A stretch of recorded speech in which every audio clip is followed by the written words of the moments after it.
जय श्रीराम, हर हर महादेव.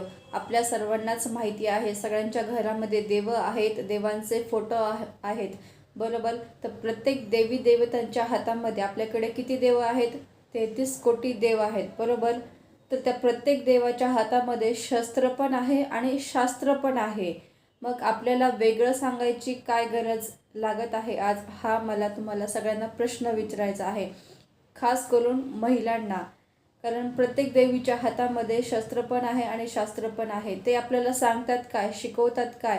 देवी देवतांच्या गोष्टी आपण नुसतं कौतुक म्हणून ऐकतो, पण त्यावर अंमलबजावणी देखील करणं आपलंच काम आहे. हातातल्या शस्त्राने जेव्हा अन्याय होतो, तेव्हा अति अन्याय होतो, तेव्हा देवीने शस्त्र उचलून त्या राक्षसांचा वध केला आहे. मग आपण अजून झोपेत का आहोत? प्रत्येक गोष्टी समजावून उलगडून सांगायची काय गरज लागते आपल्याला?